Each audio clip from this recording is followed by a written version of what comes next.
ไปกันนะวิธีที่ทางยากที่ปลอดภัยนั่นเขาให้ทางสูงจากเส้นหาย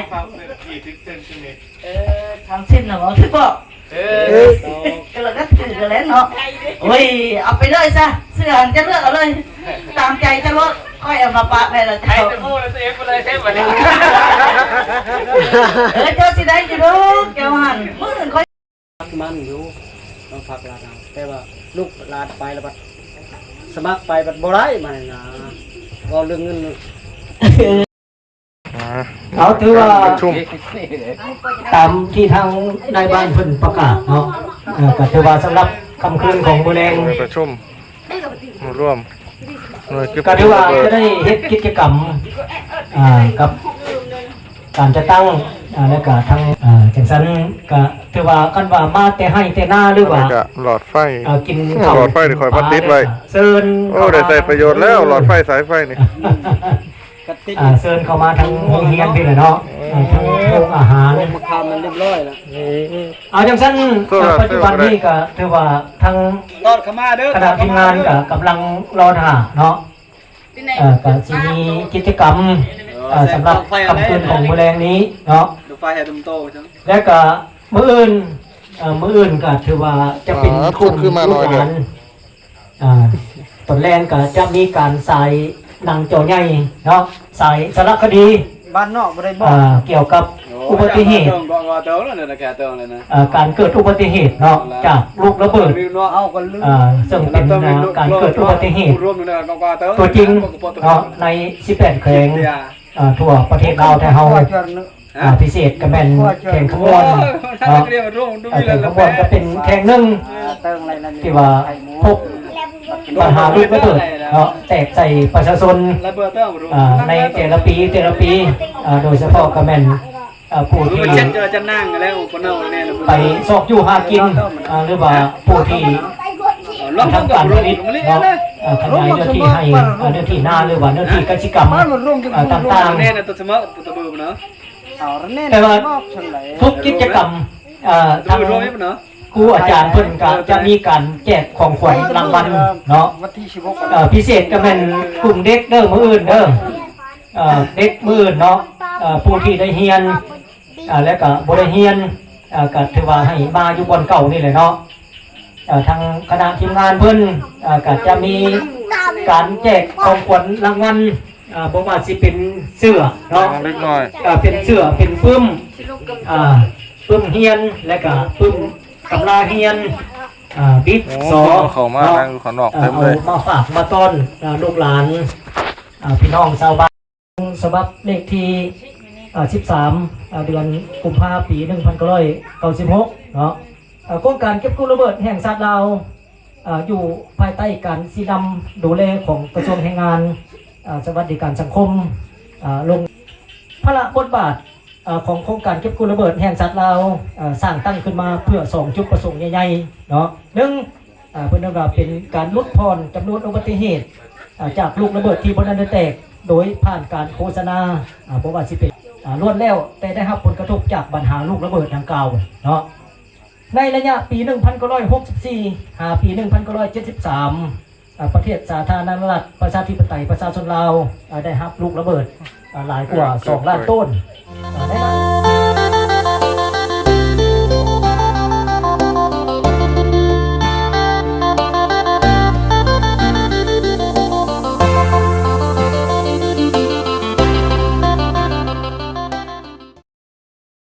ทางในพี่โต๊ะก็ว่างตั้งก็ว่างเนาะเอาเข้ามาแล้วยังได้ฝนตกเลยเนาะมานั่งในเขาซื้อเอาอ๋อบอกสิพอปิดไปพุ่งเนาะจะประดาครับก็ได้เอาอย่ามาพี่โต๊ะตั้งเขาก็ยังว่างหลายเด้อเพราะว่าเขาจะให้เจ้าเข้ามาเบิ้งเนาะเขาจะได้เว้าใส่กับแผ่นผ้าเทละแผ่นเนาะเพื่อให้เจ้าเบิ้งและให้ฮู้วิธีป้องกันและหลีกเลี่ยงนะเนาะเอาถือว่าเข้ามาได้พี่แหละมียาวก็มาปิดหน้ามาพี่ได้มาเบิ้งทำแพรบ่เป็นเบิ้งทำเจ้าเลย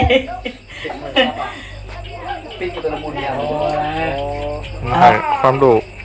คือสิครบแล้วเนาะในบ้านเนาะกันยังจะพูดผมมาเนาะ รอจะน้อยเอาว่าไปเลย เนาะว่าไปเลยว่านิทานบ่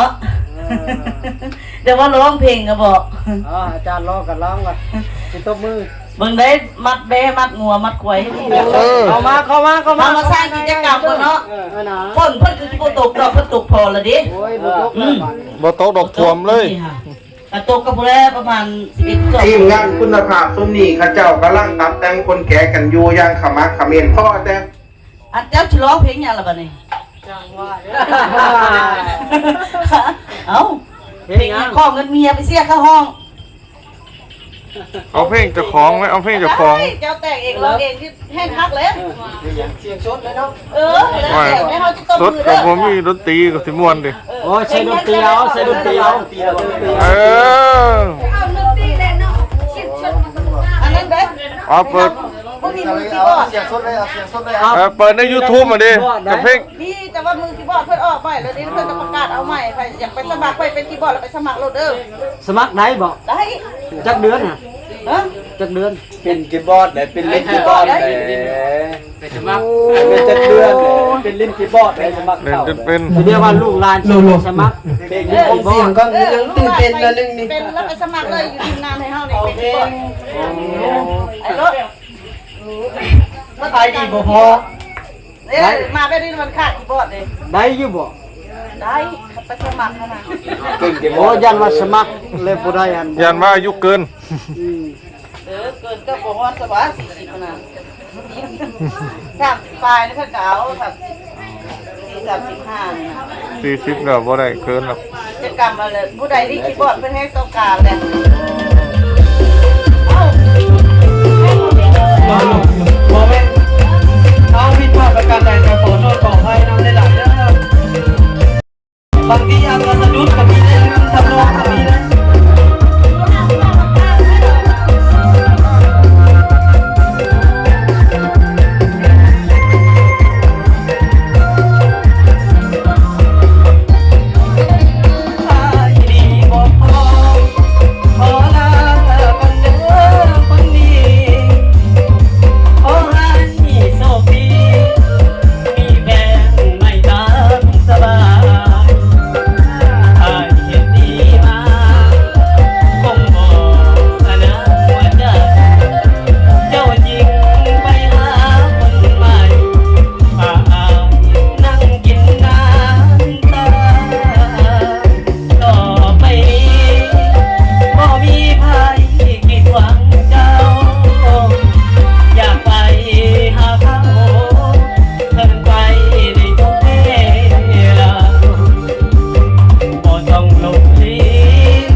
บัดนี้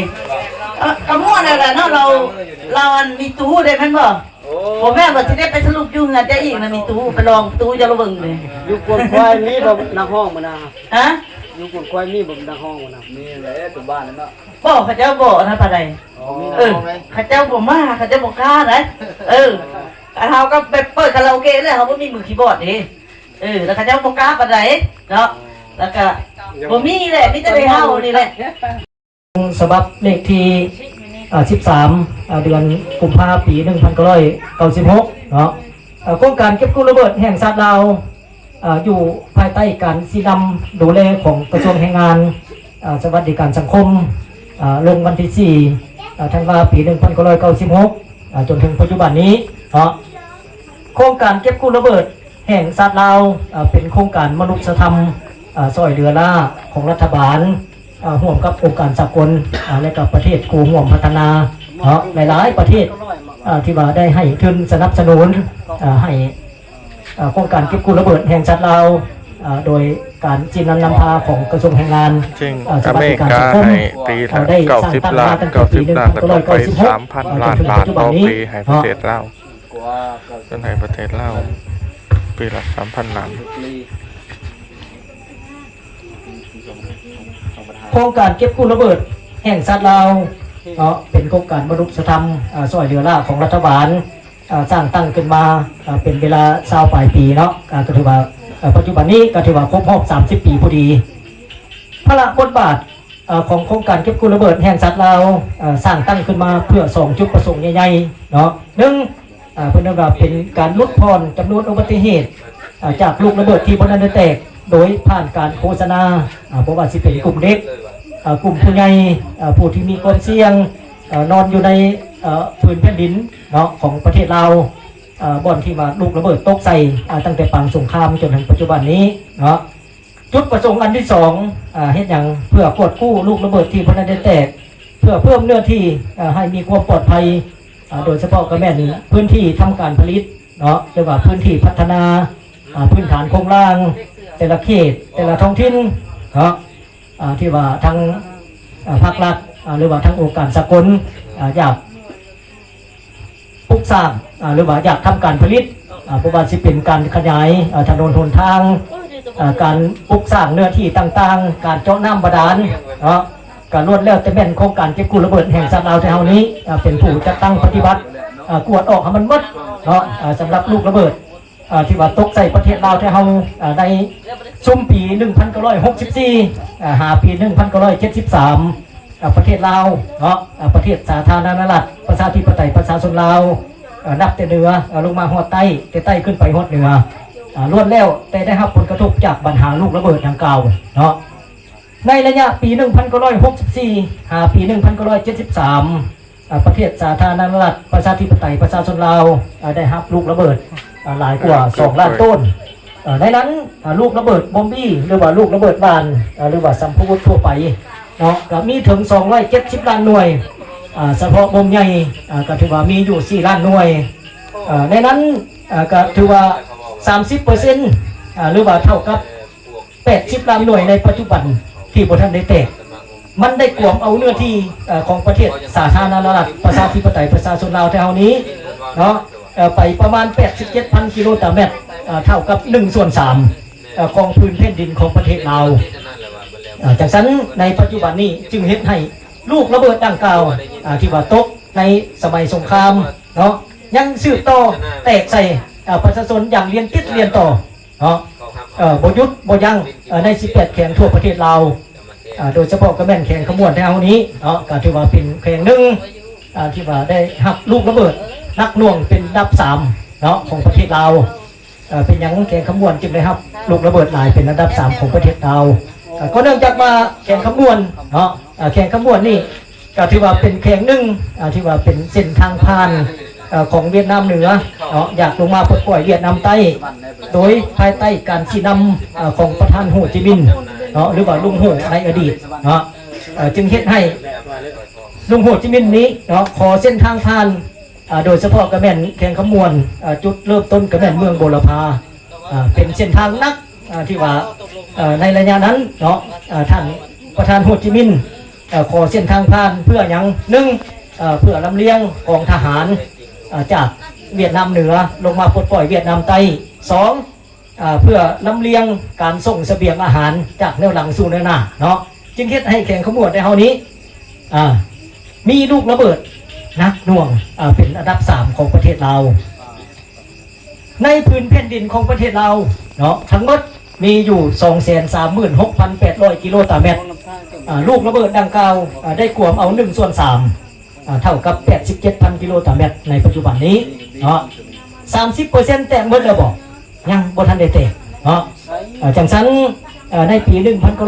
1996ทางกระทรวงแรงงานสวัสดิการสังคม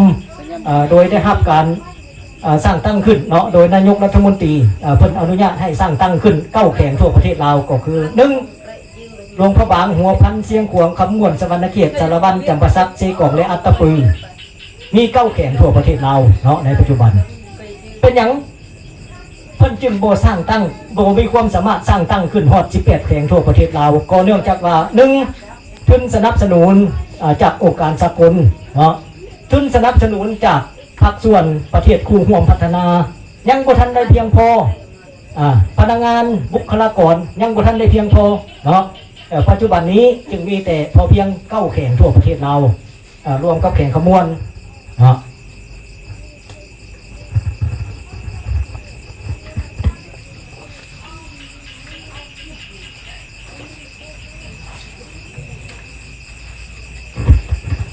ในระยะสงครามคนลาวไทยเฮานี่บ่ได้เสียชีวิตหลายสำหลังสงครามมานี่เนาะเป็นอย่างในระยะสงครามคนลาวมีบ่อนลบซ่อนมีห้วยมีถ้ำมีเหวมีบ่อนลี่มีกำบังเนาะหลังสงครามมานี่เป็นอย่างคนลาวไทยเฮานี่จึงเสียชีวิตหลายที่สุดตามสถิติขั้นพื้นฐานเนาะขั้นเมืองขั้นแขวงและก็ขั้นกระทรวงเพิ่นได้สรุปแต่ละปีจำนวนผู้เกิดอุบัติเหตุบ่ได้ลดน้อยถอยลงก็เนื่องจากว่าประเทศลาวต้องมีการขยายเนื้อที่กสิกรรมมีการขยายเนื้อที่ปลูกสร้างมีการขยายเนื้อที่ถ้าว่ามีลูกระเบิดอยู่พื้นดินมันก็แตกเนาะภายใน24ชั่วโมงถ้าว่า12ชั่วโมงความร้อนมันยังบ่เพียงพอมันยังบ่ทันได้แตกขึ้นให้ทุกคนระมัดระวังเรื่องการจูดเนาะเอาใจใส่ที่สุดตัวนี้อยู่ทางเหนือเป็นอย่างทุกปีรายงานมาโดยเฉพาะเมืองบูรพาเนาะเมืองอันดับ1ของแข่งขมวนที่ว่าถูกลูกระเบิดทุกปีได้รับอุบัติเหตุได้รับบาดเจ็บเสียชีวิตย้อนการดังไฟหลายที่สุดย้อนมักง่ายบ่เอาใจใส่ลงไปโฆษณาแล้วเนาะมื้อนี้มื้ออื่นจูดโดยบ่ปฏิบัติตามระเบียบที่เพิ่นบอกสุดท้ายลูกระเบิดแตกขึ้นกรณีใหม่ๆปี2025 2026อุบัติเหตุอยู่เมืองบูรพาเนาะผู้ตาบอดผู้แขนกุดงูหนวกพิการถาวรจำนวนหลายคนแต่เฮาอยู่บ้านนาดีนี่ถือว่าโชคดีลูกระเบิดในปัจจุบันนี้ก็ถือว่าโตที่เพิ่นพบเห็นเนาะในระยะผ่านมาทางการจะตั้งก็ได้รายงานทุกคนก็ได้รายงานเจ้าหน้าที่เพิ่นก็ได้มาสำรวจทำลายออกให้ตั้งแต่ปี1996แขวงขมวนแต่เฮานี่ข้อกรหรือว่าโครงการเก็บกู้ระเบิดเกิดขึ้นในวันที่1เดือน11ปี1999เนาะ96แล้วถือว่าเพิ่นสร้างตั้งอยู่แขวงทางเหนือขมวดแต่เฮานี่เปิดในปี1999จนถึงปัจจุบันนี้ลูกระเบิดก็ลดน้อยถอยลงก็ย้อนว่าแต่ละเขตแต่ละท้องถิ่นให้ความสำคัญเอาใจใส่เห็นและก็ให้รายงานถ้าบ่รายงานนี่เฮ็ดได้มันจะเงิดสั่นเพิ่นขี่รถไกลไปไกลมาแต่ละมื้อบ่หมายความว่าเพิ่นมาซอกเองเนาะให้เพิ่นไปซอกเองลูกระเบิดอยู่ใส่ถ้าว่าบ่ได้ข้อมูลนำพื้นฐานนี่ก็ถือว่าเวียกงานอาจจะบ่เดินเนาะจังซั่น1การกดกู้พื้นที่2การพบเห็นลูกระเบิดจึงว่าขอความร่วมมือนำทางการจะตั้งแล้วก็ทุกคนเนาะให้มีส่วนร่วมนำกันเพื่อหยังเพื่อลูกเพื่อหลานเพื่อคนฮักแนวเนาะในอนาคตบ่ให้ได้รับบาดเจ็บและก็เสียชีวิต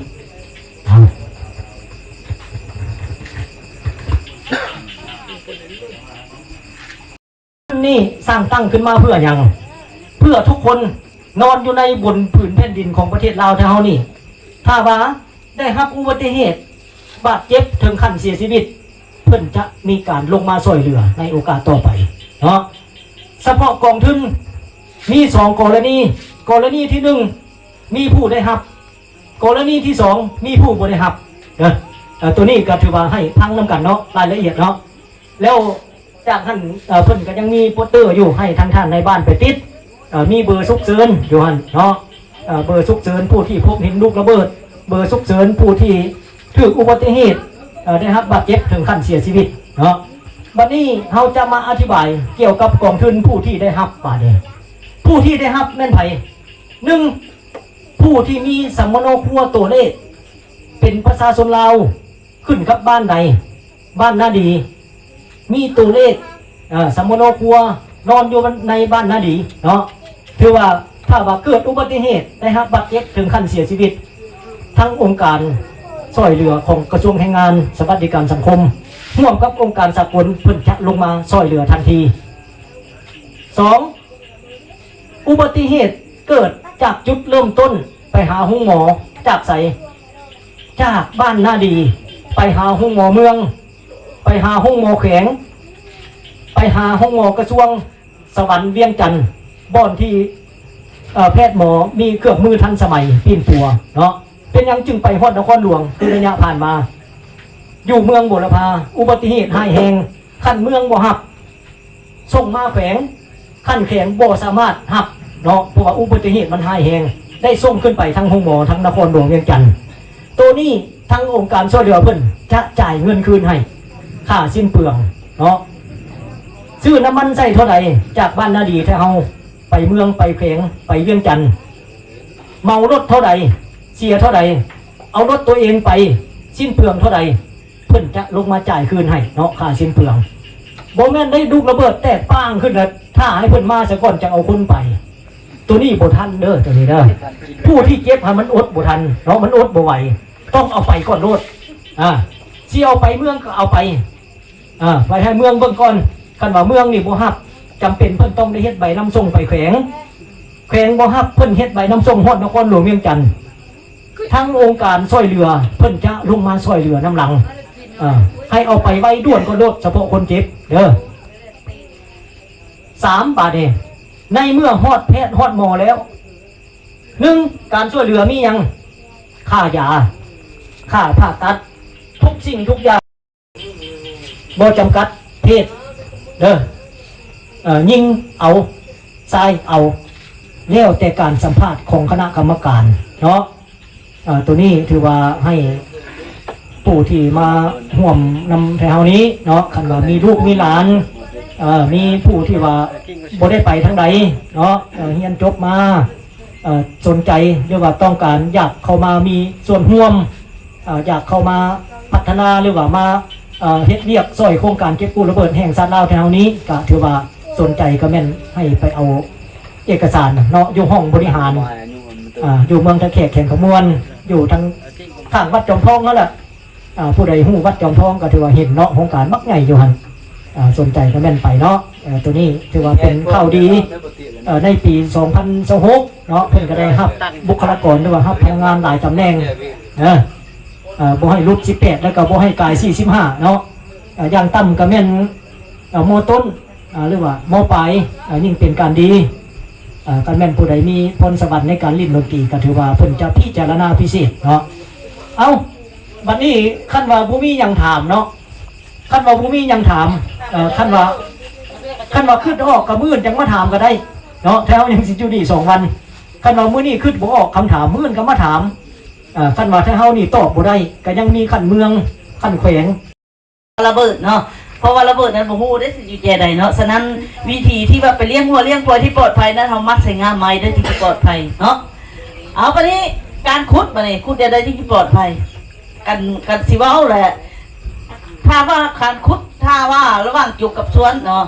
ใส่สวนจึงจะปลอดภัยเด้อการขุดเนาะบ่ว่าสิขุดหยังก็ยากเนาะก็แม่นอยู่โอ้ยใส่สวนอาจารย์เลยซ่ากะซ่าอีกบ่ไหวอีกเนาะ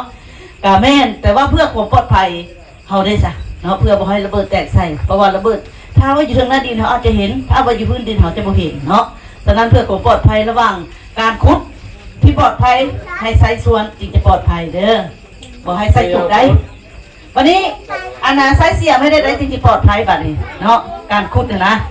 การขุดที่ปลอดภัยถ้าว่าเฮาใส่เสียมเฮาเฮ็ดเสียมแบบใดจึงสิปลอดภัยเนาะยกตัวอย่างเฮาไปขุดจิโร่ซะขุดจินายขุดกระปูซะเนาะขุดหยังก็แล้วแต่ก่อนสิขุดนะเฮาเฮ็ดเสียมเสียอันสิเนินๆเด้อให้เซาะๆไปซะก่อนบ่ให้เฮ็ดเสียมตั้งได้เนาะถ้าว่าเฮ็ดเสียมตั้งแบบนี้แน่นอนถ้าว่าตั้งแล้วมันแห้งนะมันจะบังเอิญซะไปกระทบใส่กับระเบิดซะระเบิดมันอยู่ต้องพักลาดแต่ว่าลูกลาดไปแล้วบัดสมัครไปบัดบ่ได้มันนะก็เรื่องเงิน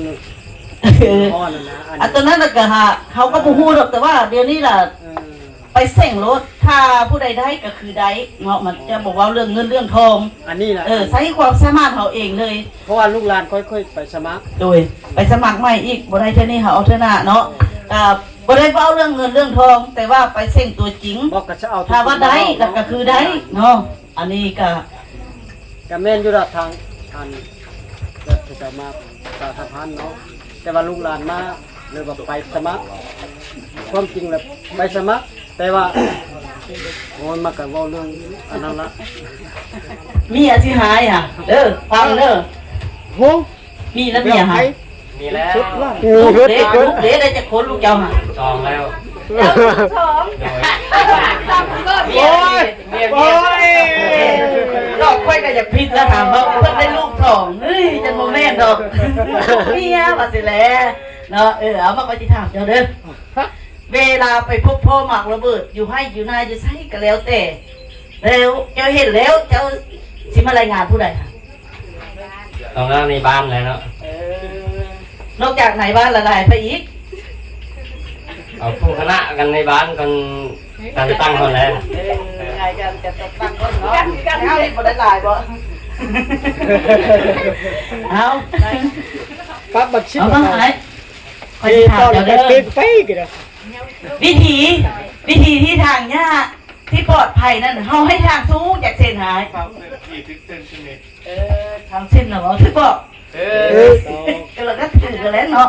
โอ้ยเอาไปเลยซะเสื้อจะเลือกเอาเลยตามใจจะลดค่อยเอามาปะให้ละเจ้า พูดเลยเองไปเลยเทปไปเลย เจ้าสิได้อยู่ดูเจ้าหันมื้ออื่นค่อยกันยังไงเจ้าอยู่ แต่ว่าจะได้มื้อนี้แหละจะเมื่อแล้วเมียจะถามมาเดี๋ยวพ่อกายจะว่าบ่พอใจได้ดึกเลยเดี๋ยวมันกายหูที่เกมละเจ้าไม่ได้เลยจะไปรวมนี่ได้ยังแน่ป่ะโอ้ยได้เสื้อเลยมาให้เจ้าแม่บอกให้ก็ได้ใครแน่เนาะจักแบบได้ยังเอามาก็จะถามจะได้เด้อก็จะถามว่าวิถีดังไฟที่ปลอดภัยจากระเบิดบ่ให้ระเบิดแตกใส่เฮาสิเฮ็ดเอาได้ค่ะ คูณดินประมาณ20 เซนแล้วก็ดังไฟแบบ ยังลงคุณดินขึ้นป่าไว้หรือยังเอาถึงน้องเอาไปเลยเจ้าเลือกเอาตามใจเจ้าเลยเอาไปได้ไหนผู้ชายเขาได้หลายแล้วนะไม่ยิงเขาแข็งและแข็งแหงเนาะเป็นห้องมุมใส่ให้ลูกให้หลานเนาะให้มันให้ยืนเนาะเอาพวกมียังหลายเลยขอบใจหลายเด้อเลือกใจเนาะมืออื่นเด้อมือล่ะบอกลูกบอกหลานมารวมนั่นที่เฮาอยู่นี่แหละเนาะแล้วตอนแรกเขาก็จะมีใส่โอ้ติ๊กเกอร์